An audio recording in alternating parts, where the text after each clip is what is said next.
Casual Magic has been sponsored by Quiver, maker of the Quiver and Bolt deck cases and other fine deck holding accessories. Use the code CASUAL on their website for 10% off your order. We're also sponsored by Architect, the premier site for hosting your decks on the internet. I love them and they love me, and it seems like a good reason for you to use them.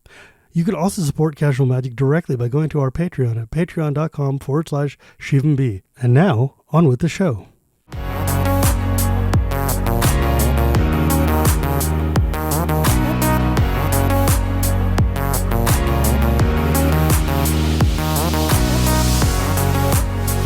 Hello and welcome to Casual Magic, the show where we talk about the fun side of Magic the Gathering. My name is Shivam, Bhatt, and Casual Magic is brought to you by Architect and Quiver and by my patrons at patreon.com/ShivanB. And today I'm very excited to have on the show somebody who I've actually seen in passing and just been too afraid to talk to for 5 years or whatever of hanging out at Pro Tours. Mani Davoudi, who I know well as a commentator on the Pro Tour, both at the news desk and doing, commentary, and also as a once upon a time grinder on the circuits and winner of a GP back when those things were sadly still around. A lifetime ago. God, dude. It's weird because I think about the fact that GPs, I used to go to GPs a lot.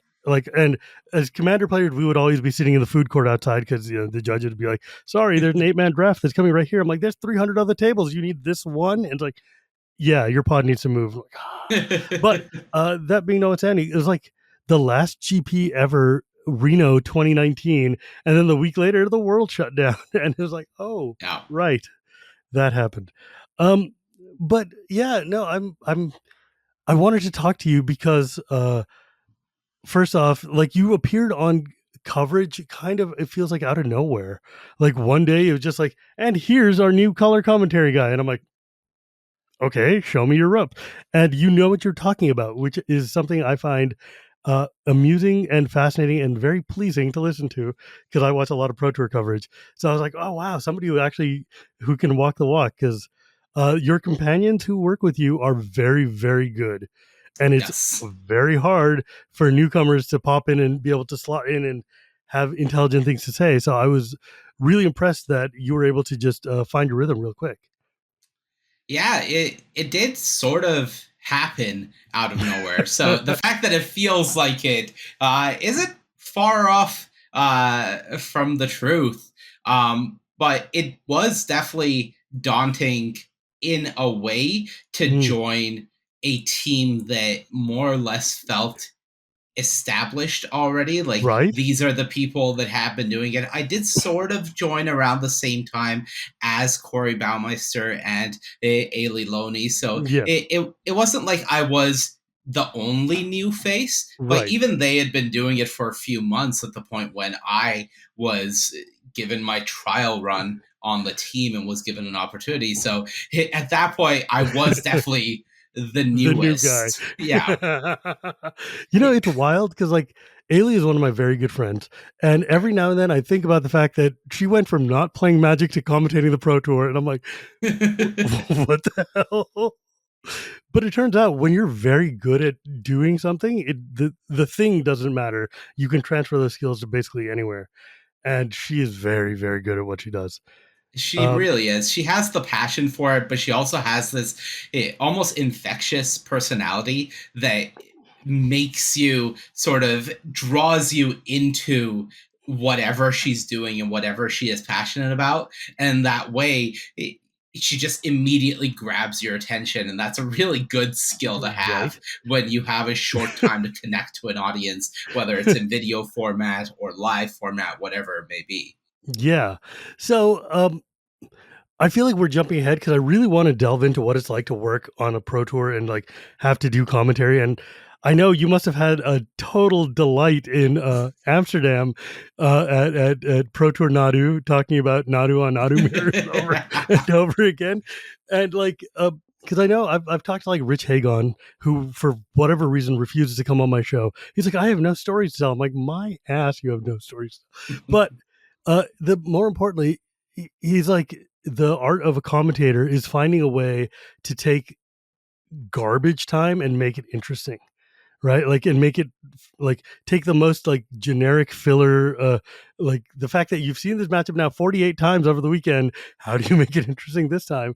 Like, you remember when there was Yorion mirrors back in like the pandemic time, and it was just 400 people playing Yorion on Yorion. It's like, I know this deck. How do you do it? It's funny because there's two different things going on there, but Rich hit it on the head of the the biggest difference between, you know, good commentators and great commentators is their ability to maneuver the time between the magic. Because when the magic is interesting, that's the easiest time in a commentator's life. As long as you know what you're talking about when it comes to the actual game, Sure. it's handed to you on a silver platter. Right. And that is sort of, in my opinion, there's a big difference between me as the I've been playing competitive Magic for years and I love the strategic side of things. Viewing a Yorion mirror when there's so many decisions, I'm like, this is Sure. exciting. This is really cool. And the viewer viewing the complicated, long, grindy, repetitive board state for the 8th round in a row and trying to find it interesting. So I already know that I'm in the minority. But at least in those games, because there were decisions to be made, Right. there was a lot to talk about as a commentator. And that's one of the biggest struggles that I had with this last Pro Tour, the Nadu Pro Tour, was the quote unquote garbage time, as it's called in Yeah. the Everything. industry. The garbage time was a lot of the time, because once the Nadu players started doing their thing, there really wasn't anything to analyze. There wasn't There's nothing anything to talk about. interesting to say. Yeah. The sort of conveyor belt motion that the players, and for the benefit of coverage, were doing with moving things across, it really did sum up how the game was going. And it was just rinse, repeat, It no was like decision to watching make. it was watching competitive solitaire. Right. It was And like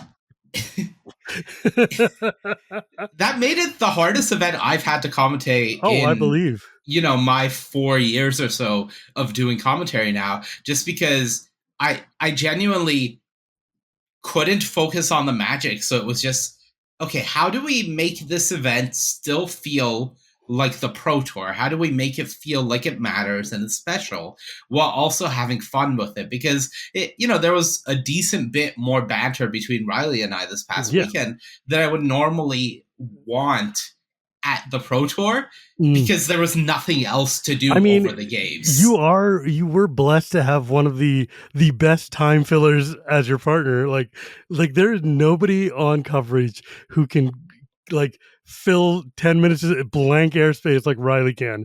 Like, I mean, Yeah. he'll tell you a story about literally anything. Riley reminds me of the best kind of baseball commentators, like the dudes who can make watching paint dry seem like a fascinating use of 15 minutes of your life. But yeah, without him, I think you would have been lost. Because it would have been a tougher weekend for sure. it felt to me. I think the closest comparison I could think of for this was like watching the Eggs games back when Eggs was still a thing. Because you're like, it's a non-deterministic win, and you're going to sit and build this contraption, and we're going to watch you do it for 35 minutes, and God knows what's happening. I was talking to Michael Majors, the lead design of MH3, and I was like, so how about Nadu? And he's like, how is this conversation about to go? And I'm like, I'm a commander player, man. I don't know nothing. But let's go back like 100 steps, because I feel like we jumped far forward. First off, where are you, like, you're from Canada, but what's your ethnic background? I'm Iranian. Oh, wow. So So you're like I Sahar. wasn't born in Canada.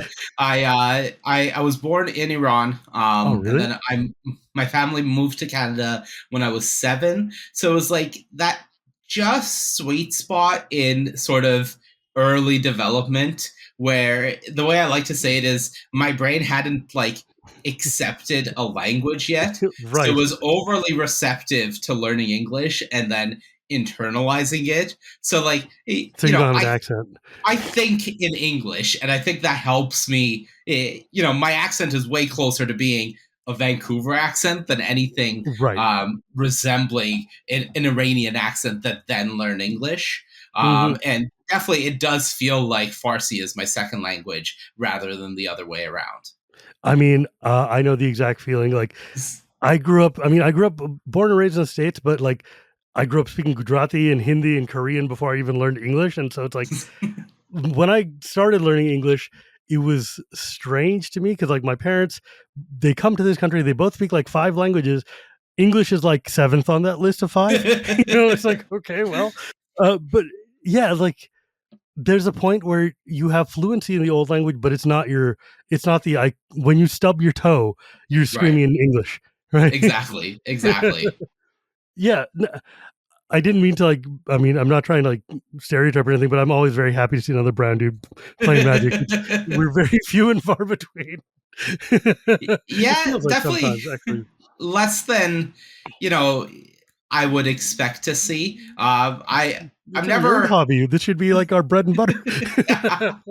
I'm never overly surprised when I see another Iranian person playing, but it is always sort of I'm not expecting it. Yeah, We it's do cool. feel It's like we're a minority within the community.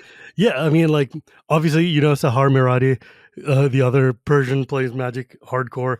She's Yeah. very much a booster of all things, both Persian and Magic, and I'm very like it's nice to see. It's nice to see, dude. Getting This is my first time going to Europe for Magic, and Okay, so I apologize. You're gonna have to deal with my Amsterdam dump because I was just like, it was so please. cool. It was. I've never been to Europe for. The only time I'd been to Europe was for my honeymoon, and so Okay. going to Europe for a Magic purpose and going there, and some kid, like literally before I walked in the hall, some kid comes like, "Oh my god, you're Shivam. Can you sign this?" I'm like, "Of course, whatever." And he's like, "I listen to your show all the time in Estonia," and I'm like, "They play Magic in Awesome. Estonia? Where the what?" Like, if I was going to pick a place that is like the ass end of nowhere, it would probably be like Estonia. And I'm like, kid, whoever you are, you made my entire weekend. Um, Dude, it was Amsterdam might have been the best Magic Con I've been to yet. Like, It how did it was feel for really you good. guys?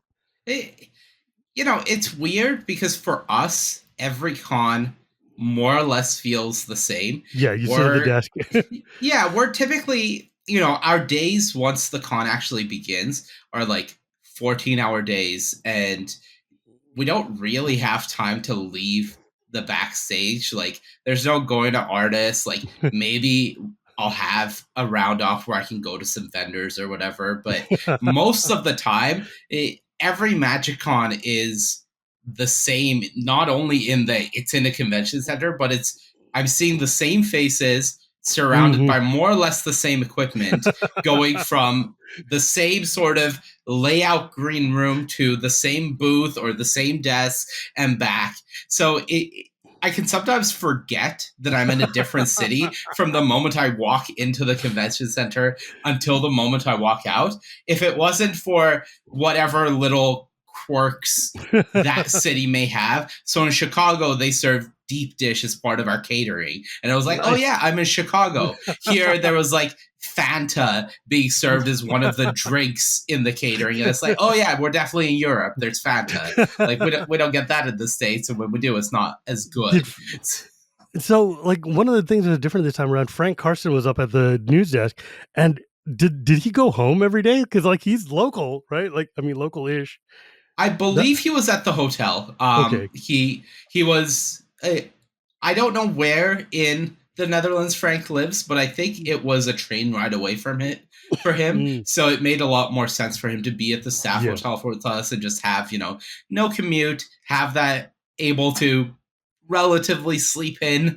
Our days start at like 7 a.m., so it's not Oh really a yeah, sleep in, seriously. but it would be very unreasonable to have a commute to the venue in the morning.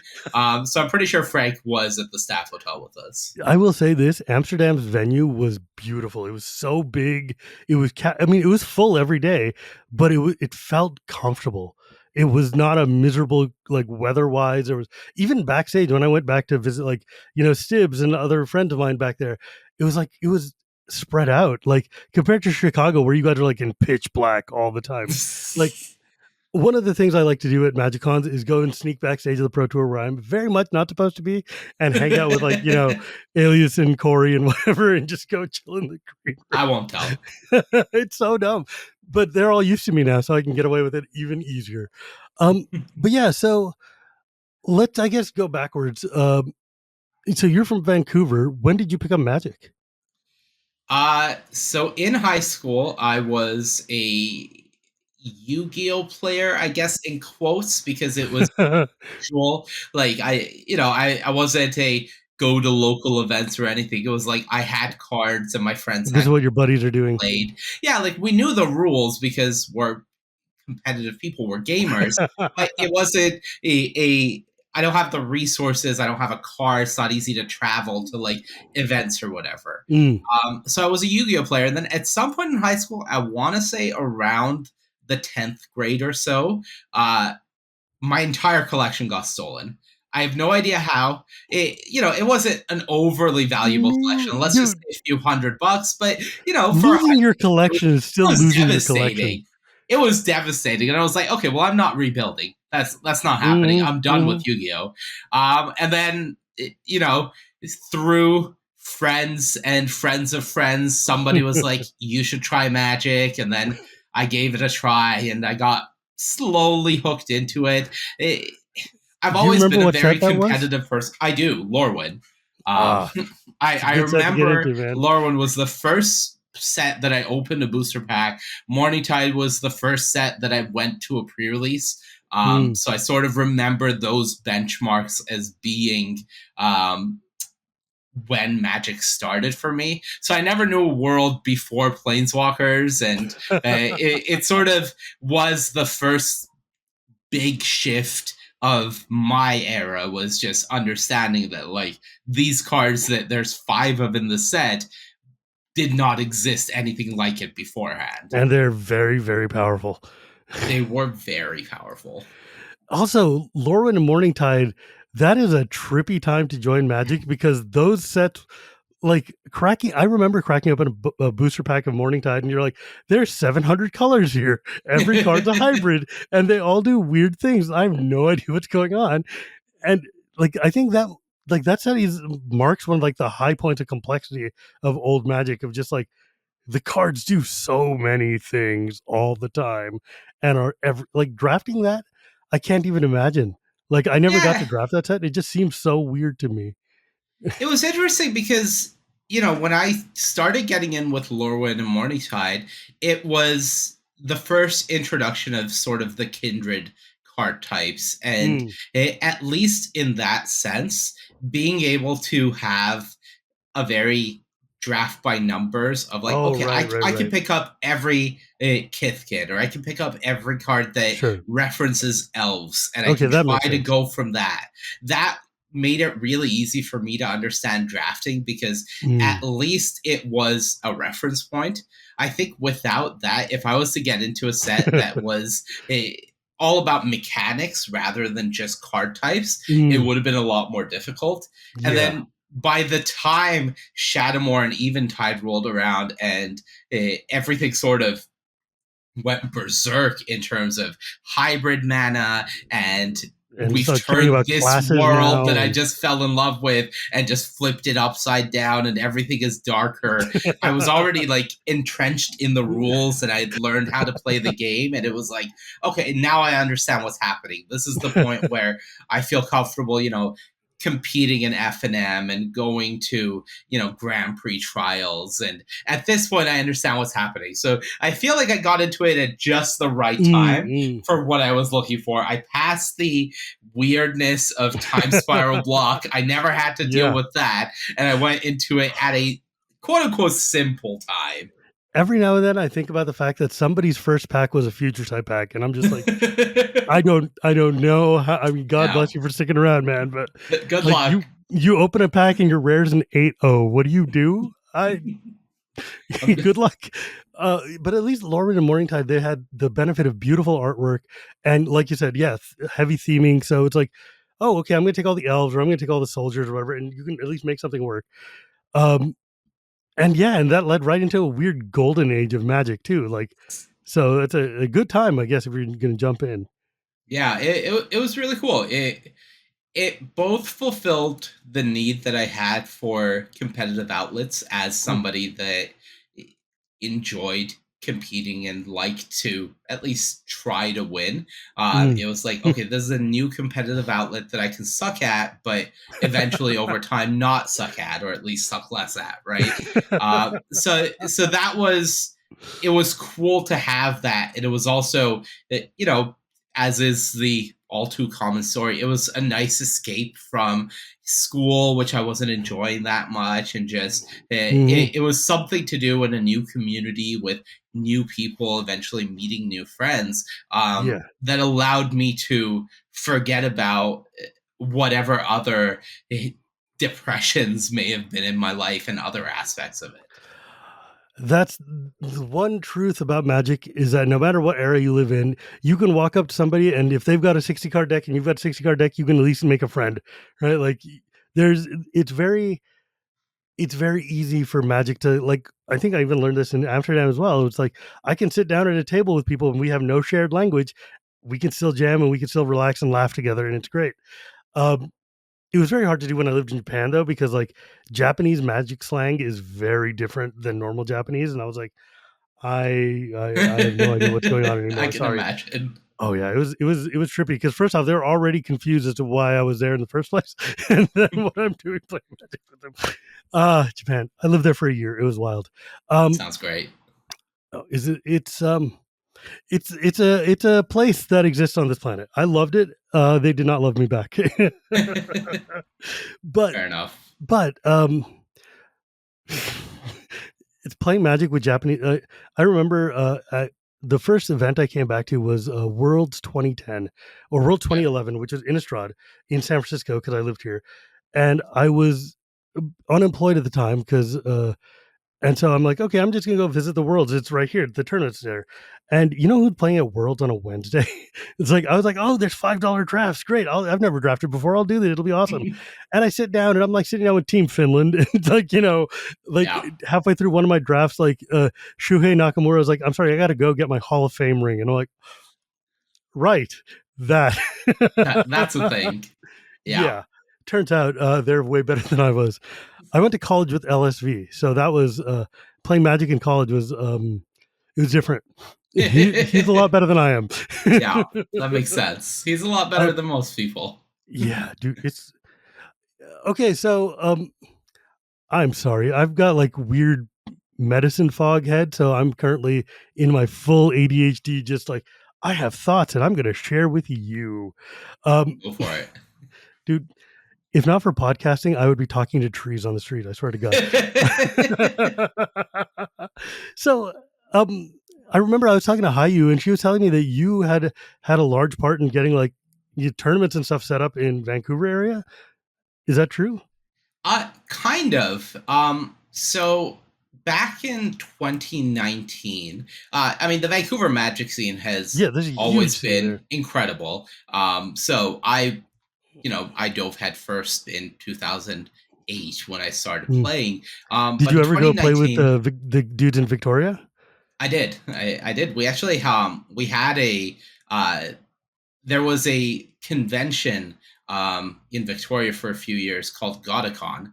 Mm. And there was magic events there, but one of the big things, I like to think the headliner event of Godicon, even though in reality it was a tiny corner of it, was the grudge match. So it was the Vancouver versus Victoria grudge match, and each side would field a team of 9 players that would play in teams of 3 across 3 different formats. So there Oh, was that's a awesome. constructed format, and I think there was a cube and a draft. And we had this multiple years, and I would be on the Vancouver team. And I went to Victoria for university for a semester. So even before that, I was already familiar with Mm. the guys at Yellow Jacket and Nelson and a lot of the Right. older Victoria scene, Wheeler. So it was always nice to go back to the island and go to that event and see my friends. And it was a really, really fun event, complete blast to play. And one thing that I really miss because I feel like it went away too soon. I think that's one of the unfortunate realities of the gaming space is usually things that are really cool in environments that are too small for them don't tend to last. They're great while they Mm, last, mm. but a convention in Victoria of the scale that they wanted just didn't really seem sustainable over a long period of time, and I guess that's what it proved to be. Oh, that's a shame because like there's something about those kind of local like built up grudge matches that just comes over time that it just feels really really cool and like anything that gets a local scene invested is just always worth nurturing. Like where I live, we were a feeder store for Channel Fireball for a long time. So Yeah. like all the Bay Area people are always trying to get in to level up their grinding enough to be able to go and actually play at the Channel Fireballs like store where all the LSVs of the world are playing, and so all the areas would have these little tiny like metas and grudges and fights to try to climb to the top of the hill. And it just, I miss that sort of thing. Like, I feel like we've lost a lot in this arena age of Magic, of just local scenes, just like punching each other a lot, you know? Yeah, and Ah, that sort of it is what I was trying to do with Arena. Was in 2019 I was working at a startup called the Gaming Stadium, which was sort of the idea was a LAN cafe style space mm, that was used for tournaments. So it wasn't just let's have a bunch of computers for people to come play in different esports, but it was let's try to cultivate a competitive scene and let's host mm, tournaments for Counter Strike and let's host tournaments. And one of the things at that point, Arena had just sort of come out in its full launch, and I went to my bosses and I was like, I think I can do some arena tournaments. And mm, they, to their credits, they were awesome. They were open to ideas and whatever, and they were like, okay, let's do it. So we ran a bunch of arena tournaments, which I invited the Magic community locally to come to my events. I've been playing with you guys for 10 years now. I think I can run a good event. We have computers. You just need an arena account and a deck in your mm, collection. Entry fee's not that high. Prize pool is good. And I'm even going to do coverage for it. And, I had the use of our facility. So I had our production crew and I taught them how to do coverage for an arena tournament, how to do overlays and stuff. And uh, I just did solo commentary for my own events because one of the things I'd always wanted to do was Magic commentary. And if no one was going to give me the opportunity, I was just going to do commentary for myself. I So mean, I that's did. genius, man. Like, It was if fun. It was dope. well, it's like you hear in the games industry a lot. It's like if you want to get into the games industry, make your own game, come and show it to us. It'll be awesome. And it's like if you want to do commentary, create an event and do commentary for it. It's a lot harder to say. It's easier to say than it is to do, but that's kind of ballsy, man. To be like, well, let's delve into that. Why would you want to do commentary? Like, what Uh, made you think that that was something you wanted to do at all? so I like to yap is the easy answer. I like to talk a lot, and one thing that I've always Don't know anything thought about that. one thing that I've always, on an ego level, I've thought that I'm good at is conveying my thoughts in a cohesive way. So it wasn't just about I can talk endlessly. It was I think that I can talk well, right? Mm, mm, And when it came to Magic, I wanted to be involved in the competitive scene for a long time. mm, But even early on, I sort of understood the reality of the fact that you can't compete forever.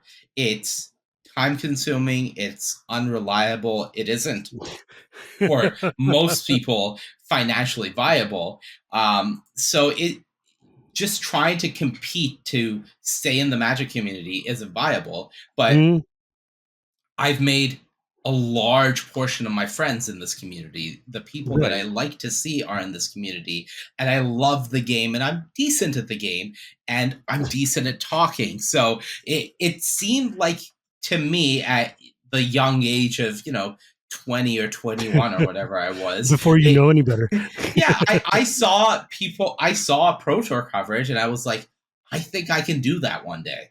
So I'd always wanted to do commentary, but the reality of Magic commentary, as with any sort of eh, position that there's more people interested in doing it or Right. able to do it than there are positions, is that there isn't that much turnover because Like, I was just actually about to ask you that, because that's one of the things about commentary in general is, like, there's, like, 4 slots or it's, like, yeah, 6 slots total on that table, and those people are not moving, like, uh right.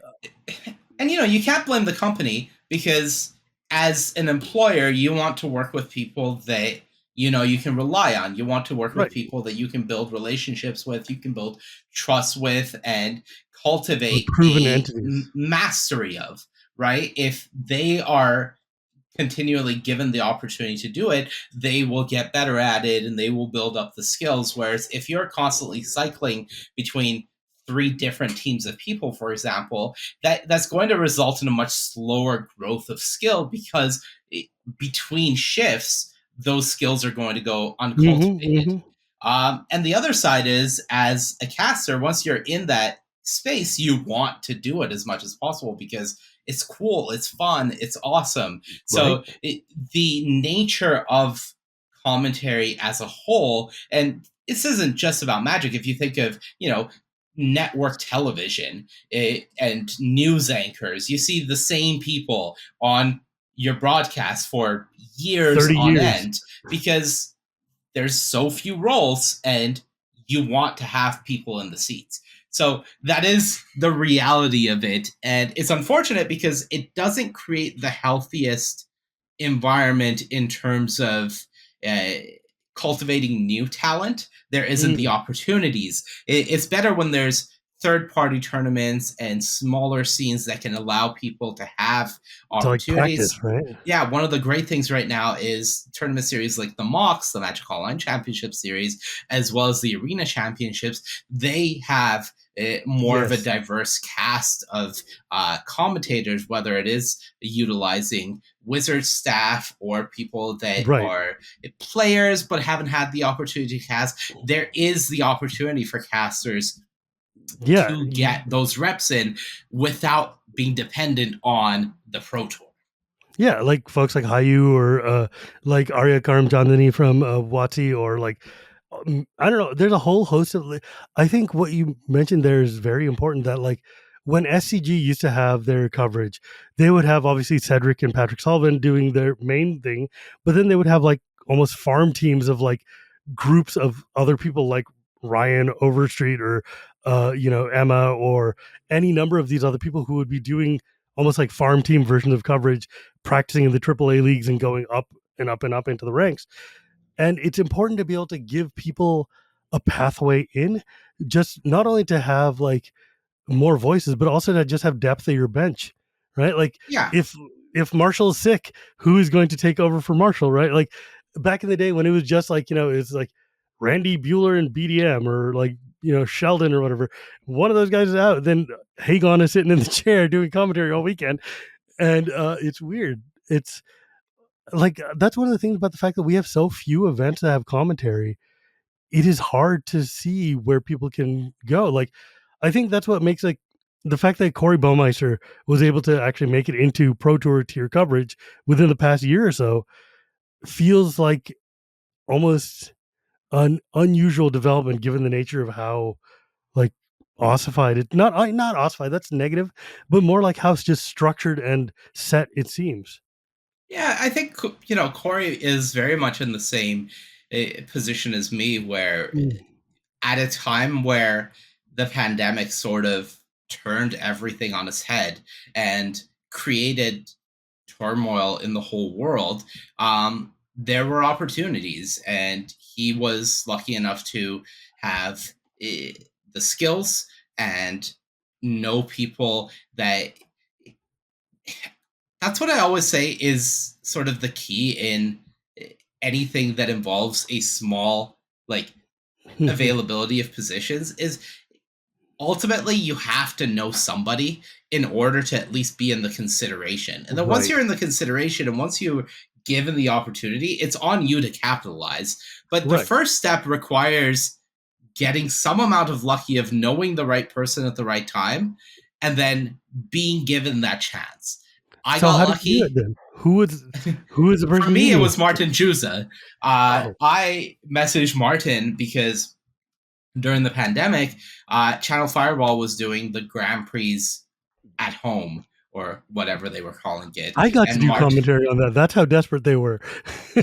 everybody was doing commentary. And I'd been doing commentary for my own events. And I was like, you know what? I can do this. So I messaged Martin, who I knew from my time traveling and playing Grand Prix and Pro Tours. And I knew that he worked for Channel Fireball. And I said, hey, if you could put in a good word for me, that would be great. And he's like, yeah, I'll do that. And one day I received a message from him at like 3 a.m. and he's like, hey, are you still interested? And I said, yeah, I am. What time were you thinking? He's like, now. Somebody's sick. eh, and we need a caster in like 30 minutes. And I'm a bit of a night owl, so this wasn't as absurd of a situation as it may seem on a surface level. I was playing in that event that he wanted me to commentate, and I was like, hey, I'm playing, is that going to be okay? Like, do you want me to drop? He's like, no, it's fine, don't worry about it. So Trial by fire, 3:30 baby. 3:30 a.m. I put on fresh clothes. I like splash some water on my face. I go from like goblin mode playing in my room in the dark in this tournament to one monitor has me playing, one monitor has me commentating, and it's just me and Martin doing some commentary over Europe time magic. And I'm dying right now. it went okay. And That's so good. that's how we got here. So that is the first stepping stone to me having just done the Pro Tour in Amsterdam. That Was is that message at 3 a.m? that is insane.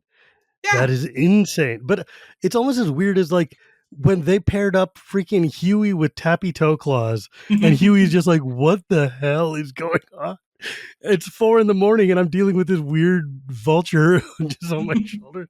It was so good. Oh my Look, god. there were some great commentary pairs during that You know time. what? And We learned a whole lot.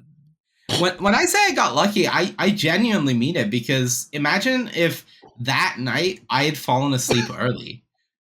There's no telling, like, if I don't respond to that message, if there would have been another opportunity, right? Right. That was somebody being sick. I wasn't a content creator. I only had, my He just name happened to as remember you. yeah, like we're friends. We're Right, but friends. he And he remembered that you had considered asked me, about it. and yeah, exactly. So That's cool. he remembered somebody was sick. If that person hadn't been sick, I might have never had an opportunity. If I had been asleep, I might have never had an opportunity. And if I don't have that opportunity, I might not have had the next opportunity. And then the opportunity that led to Wizards seeing some of my work and being like, hey, we want to give you a trial run. So it's those sorts of situations I mean when I say you have to get lucky, is like I knew the right people and I went through the right avenues, and it was still an off chance of a culmination of events that were all unlikely converging at the right moment for me to get my one chance to capitalize on it. I mean, every Magic player needs to run hot sometimes, right? Like that's just what we do. I mean, we skipped entirely over the fact that you literally won one of the biggest GPs ever with that modern GP, at the triple thing in Vegas 2017. So you obviously know what it's like to be under pressure and have to deal with this sort of crap. But so what was your first show with Watsy? So the first event I did with Watsy, I believe, was the Players Tour final. So I had Channel Fireball was in charge of running the Players Tour Onlines. They ran four separate tournaments that replaced the 3 regional Players Tours that were happening, that were supposed to happen around the world because everything was online. Because Channel Fireball was in charge of those events, they, having liked my work and having worked with me a few more times between April when I did my first gig with them and June when these events happened, they offered me one of the casting slots in those Players Tours. And because that was that event, unlike the Grand Prix online, we're part of the actual pro environment, part of the Wizards ecosystem. I guess people at Wizards were watching the events, or at least watching them in passing. So Mm, when they saw my work on one of those events, I had Paul Cheon reach out at the time and be like, "Hey, I liked the work you did on this event.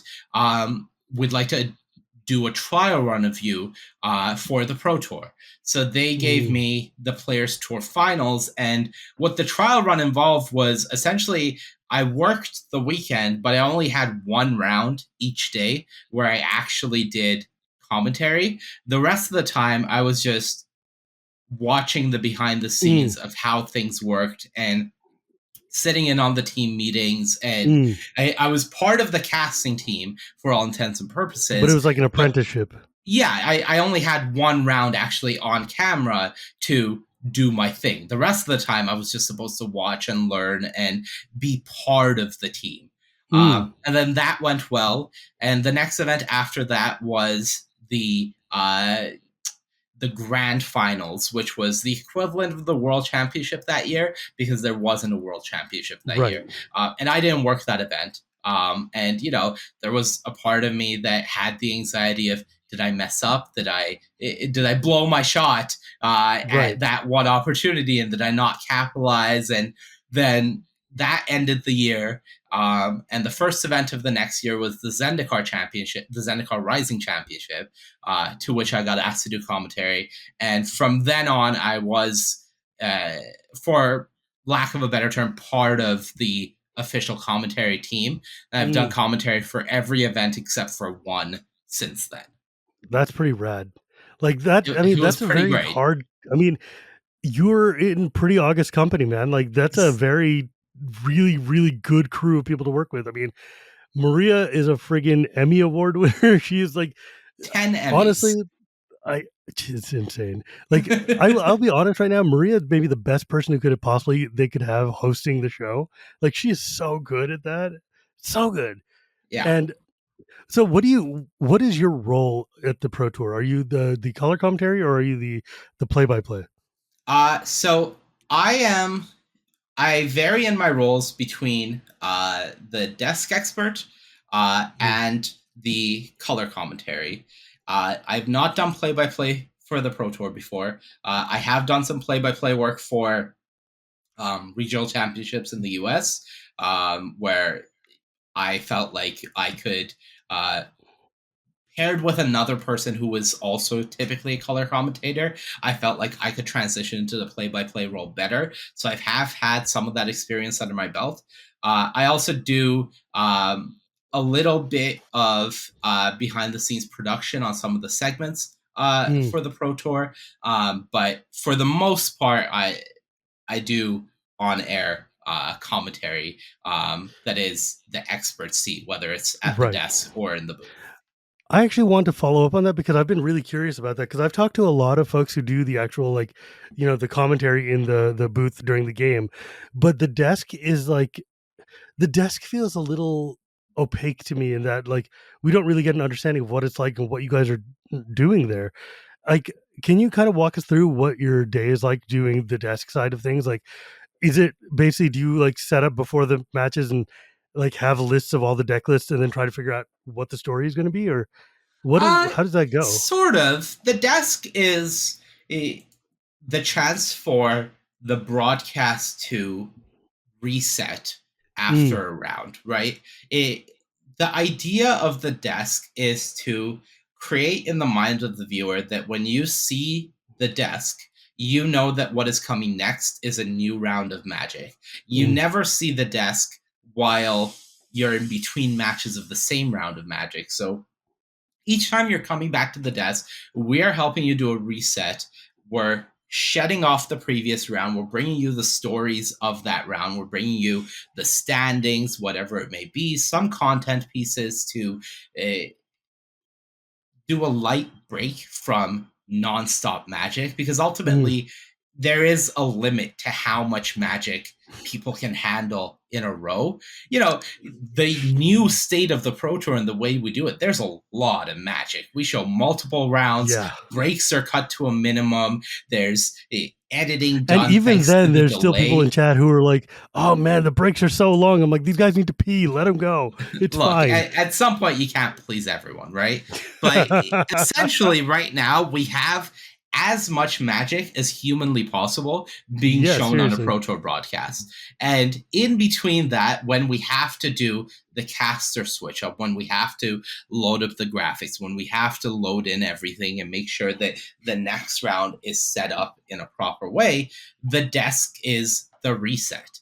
We Mm, tell you interviews from the floor. We tell you cool anecdotes and stories, and then we set up the round to come. So at the end of each death segment, it's the okay, let's focus on the next round. Here's who we're going to be watching. Here's the decks they're playing. Here's a bit of analysis on those deaths. So that's when the deaths expert can really shine. Is mm, this is the matchup? Let me tell you in a quick bite-sized segment what these decks are, what they do, what the dynamic of the matchup is, what you should look out for. Everything else, the booth pair is going to handle in great mm. detail. My job is to Give us the main cards just to look out for, or just whatever. set it up for you in the form of 30 seconds of cards or dynamics, Mm, whether the play draw is important, whether the having of this sideboard choice specifically is what's going to swing things. Maybe give you a prediction, whatever it may be. Usually we do some fun bits.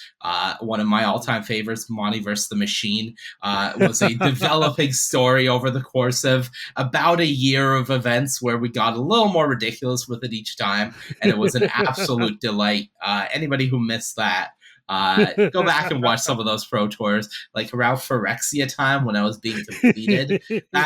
Those were some great bits. Yeah, I really enjoy it. Like a lot of the time, the desk feels like it should be a chore, but you guys have such great chemistry and personality that it makes it fly by. And like I'm a longtime viewer of the Olympics, so I love watching the desk and the interaction between hosts and stuff. Yeah, I realize I'm out there, but like between rounds, when you're at the doing desk duties, like are you walking the floor and looking at matches? Are you trying to find out the cool stories to highlight for the next round, or it is it more like trying to study decks? it depends. There's parts of the day that are just being in the green room and resting. Though I am told that I don't do much resting in the green room. I've been told by Maria that typically when I'm in the green room in between rounds, I'm just watching the feed that we have of the broadcast and just Every time commentating I've been there, over that's what it. you've been doing. Yeah, so apparently I don't actually do much rest. I just commentate casually in my off time for my peers. So I don't know what that says about me, but I'd rather not think too deep into it. No rest for the wicked, I guess. But typically it's either Grinder's a gonna chance, grind, buddy. yeah, a chance to grab lunch, a chance to check in with the rest of production. Um, it's the time when I'm typically thinking about segments and cool storylines that I would want to do that then I can pitch Mm, to sort of the production truck and be like, one, do we have any space in the show? Because a lot of the show and the run of show is very well and tightly mapped out. So the first thing is, I have this idea for a segment. Is there any interest in this? mm. And then if there is, it's like, okay, is there any room for this? And if they say no, that's the reality of it. And I'm like, all right, on the back burner, think about it later. Sometimes it's let's come back to this tomorrow. Sometimes it's let's shelve this until the next show.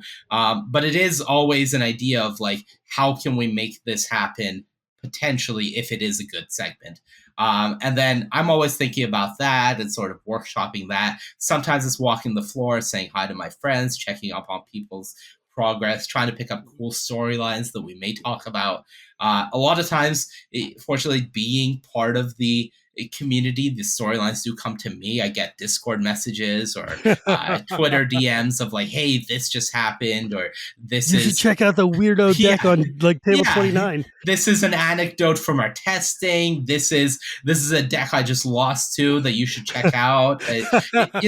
There's always something flowing in. So between checking those and staying on top of those, my hands are pretty full the whole time off and on the desk.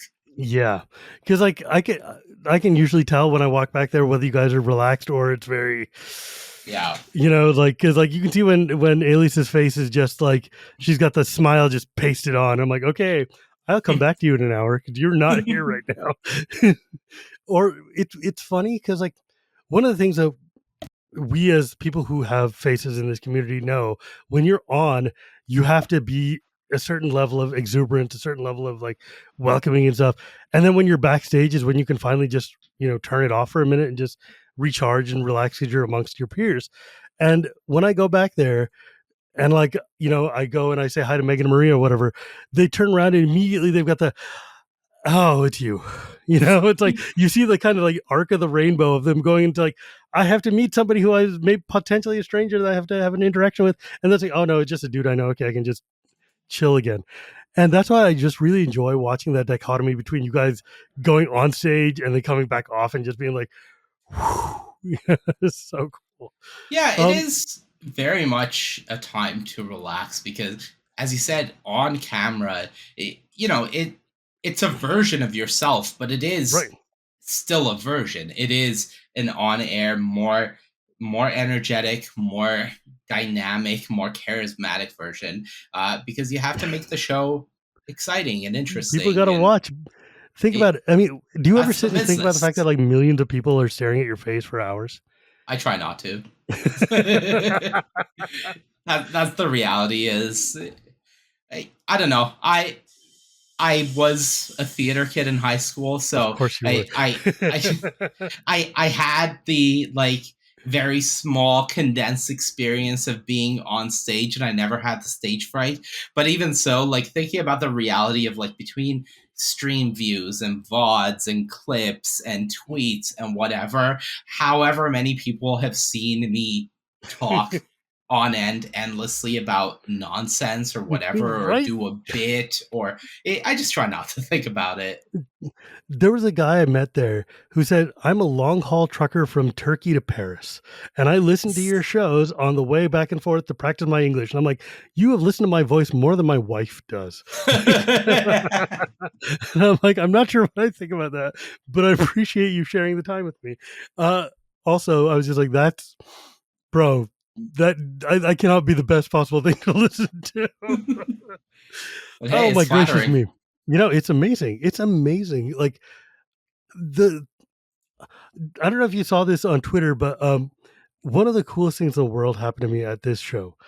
So there's an artist named Jason Rainville. He does a Okay. lot of magic artwork, and a long time ago for Zendikar, battled for Zendikar. He did some of his first artwork, and he released his first artist proofs. And I was one of the first people to ever buy an artist proof. And I was like, other artists will draw tokens on the back. Can you draw me a token? And he's like, sure, what do you want? I'm like, draw me a soldier.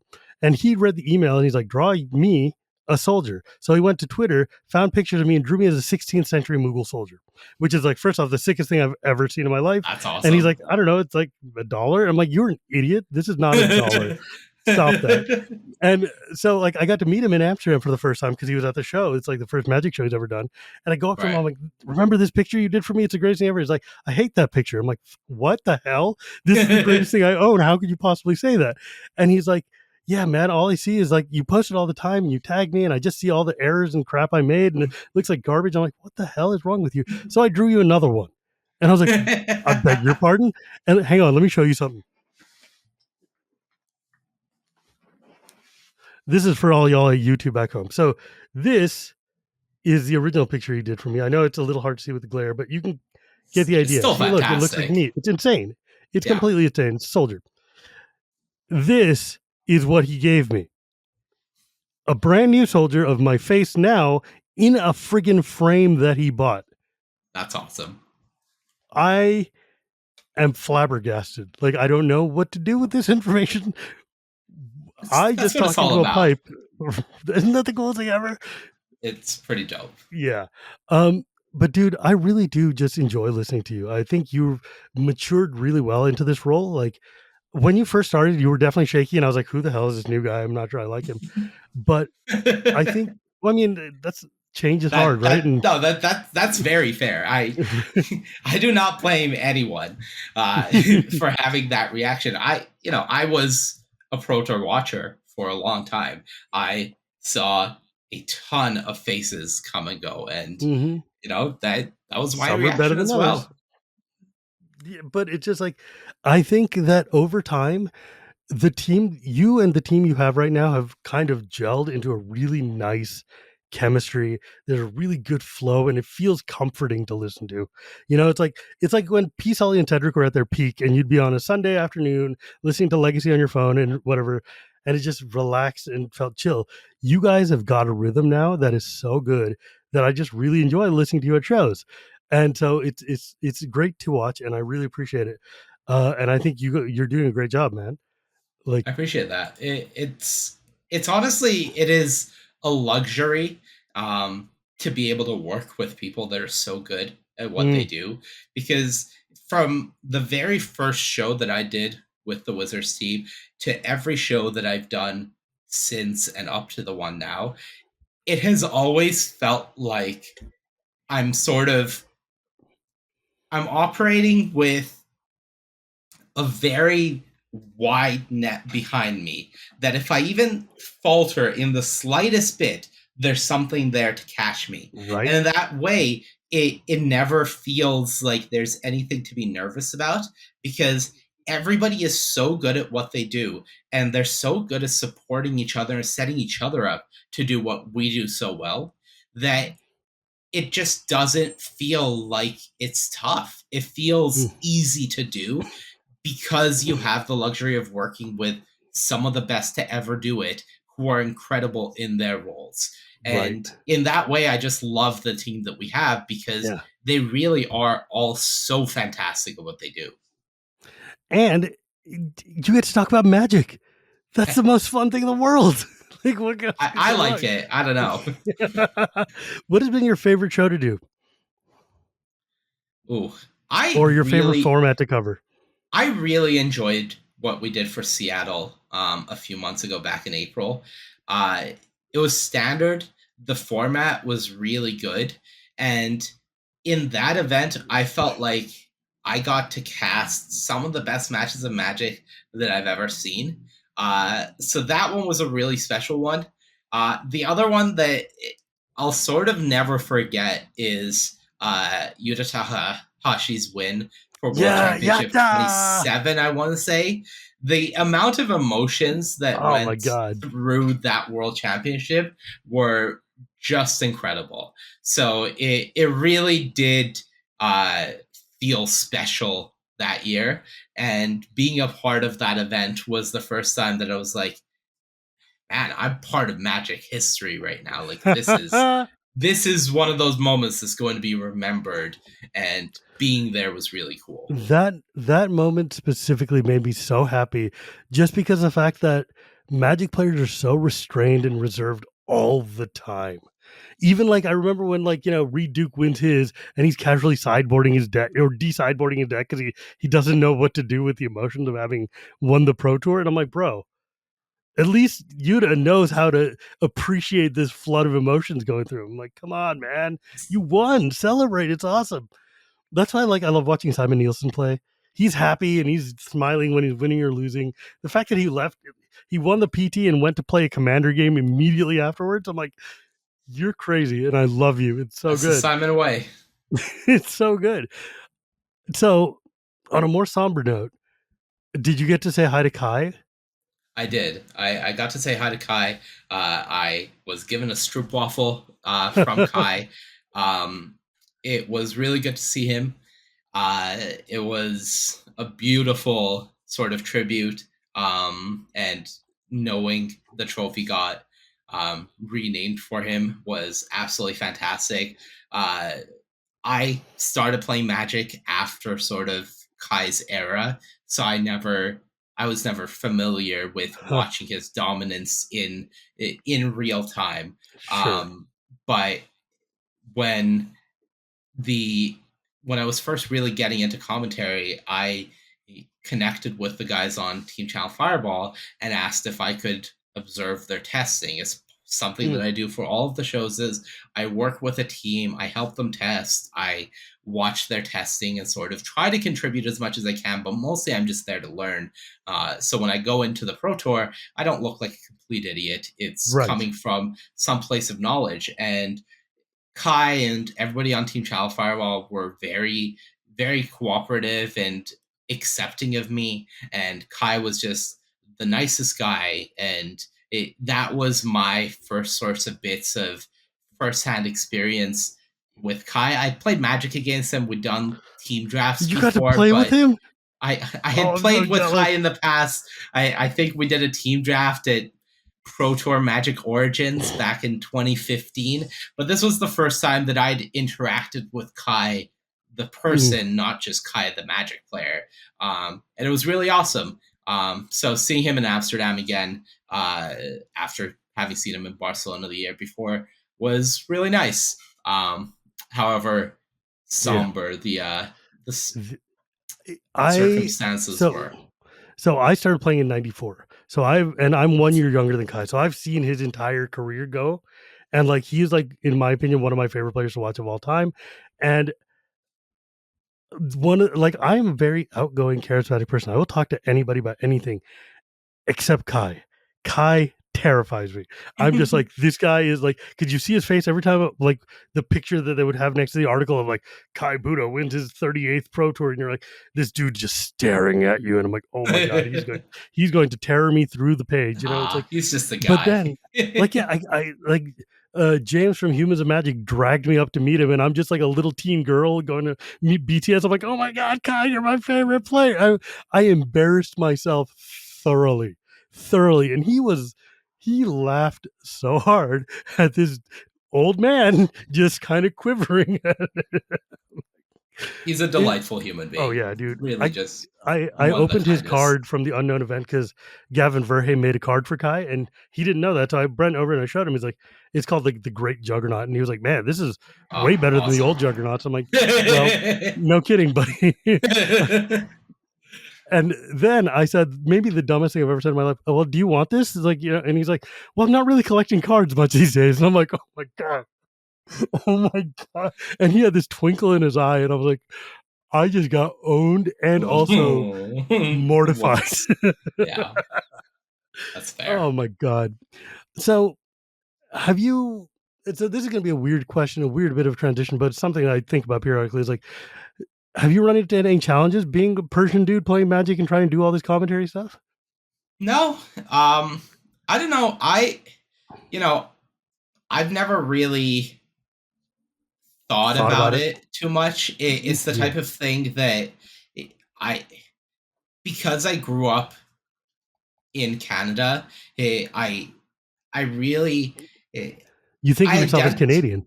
yeah, I identify with my Iranian heritage, and it's something that I hold with pride.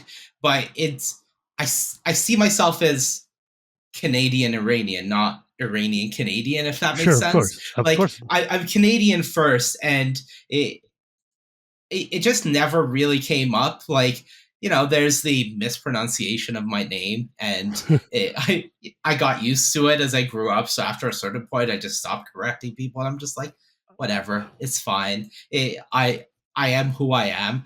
That is sort of what I've always internalized. Is I'm confident in my own identity and my own sense of self. So somebody mispronouncing my name or whatever it may be never really bothered me. And I think that I've been pretty lucky to be part of a great community in Mm, that it's not an issue for me, and it has never well, that's been. good. It's lucky. It really is, That's because that's awesome. not always the case for anyone to just feel accepted Yeah, but see, because of or despite their identity. But that's always been the case for me. And the fact that I've never had to think about it or deal with that's it great, in and man. of itself is a luxury. Yeah. But you know what, though? It's important to also hear those stories, because too often we hear stories about, oh yeah, man, I just get like during, I get all the like Simpsons jokes during the calendar pre-release or whatever. But it's also nice to just hear like, yo, you know what? Magic players treat me like a human, and we're all cool. Because it's nice to remember this community.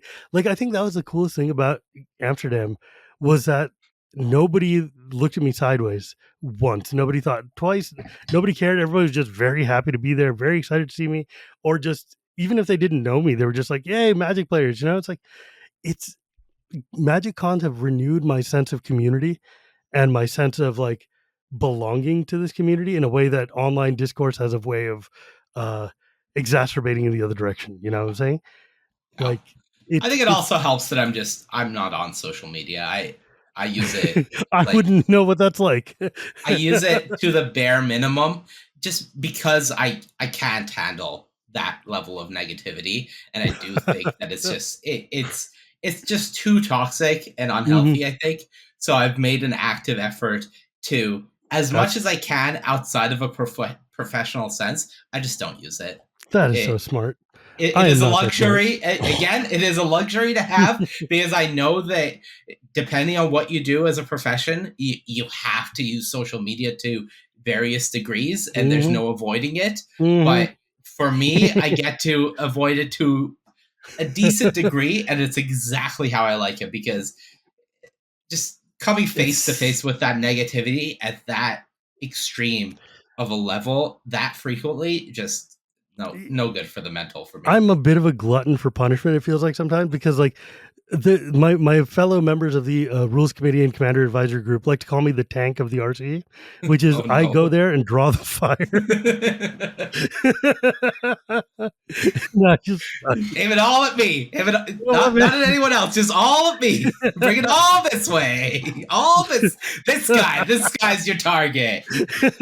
I'm ready for it. Bring it on. Dude, I was born in this crucible, baby. I know what Everybody's it's like. just sneaking behind you, like while you're drawing all the fire. They're all just running away, That getting to the you next laugh, safe but it's spot. true. No, I bet. Yeah, I don't know. I guess my name issue is always a little different, just because the problem is Shivam is so close to the Shivan dragon, right? So however you learned to pronounce that when you were 8 is how you say Mm, my name. And that yeah, can be varying degrees of really irritating. that's fair. And as a Magic player, I hear that a lot. Like we Yeah, go back to Dominaria enough that I'm like, oh god damn it, here we go again. But yeah. anyways, dude, this has been a lovely chat, and I apologize for how disjointed and bouncy I was. Normally, I'm better. No problem with me. I had a delightful time being here. If folks wanted to find you or ask you questions or anything like that, where could they go? You can find me on Twitter very, very infrequently Rarely. at Zapgaze. But if you send a message there, I'll see it eventually. If I don't respond, it's probably because I haven't seen it, and I apologize. Otherwise, just tune into the Magic broadcast, twitch.tv/magic. We've got the World Championship in Las Vegas coming I'm up very excited. at the end of October. It's going to be awesome. We've had a lot of setup. There is long list of incredible players playing, and to me, just people tuning into the pro podcasts and just watching me or not me and anyone on the team do the work is the best way to sort of find my work. Yeah, that's So, fair. I mean, you could see him basically once a quarter at every Magic Con, just telling you about deck stats and how the next Nadu versus Nadu match is going to. Dude, if that thing lasts outside of August, I will be surprised. But that is somebody higher up than me's the problem to deal with. we'll see how the format shapes out and how they decide to deal with it. All I know is that luckily in Commander, it's self-selecting itself out, so it's not going to be a problem for me. I don't care. Beautiful. People play it once or twice and they're like, I don't want to deal with this kind of nonsense on the table for the next 2 hours forever. And I'm like, yeah, you don't. Yeah. But Commander players, different story. Anyways, anyways, my friends, as always, you can find me at Gear Reporting Gears or this podcast, everywhere podcasts are sold, or on YouTube every Tuesday, thanks to my editor, Dan. You can also find me on the Shivam Wheeler podcast, Shivam Wheeler Love Magic, where we sit and talk about every single set in the history of the game, one set at a time. for literal hours on end because we are two dudes with a special interest of memorizing old cards, and you're going to listen. And you can also hear me on the Dragonlance podcast, Chronicles of Dragonlance, where me and my friend sit and talk about Dragonlance books because I have 3 podcasts. And it's just the life of it. But remember, my friends, it's not magic without the gathering, and we'll see you next time.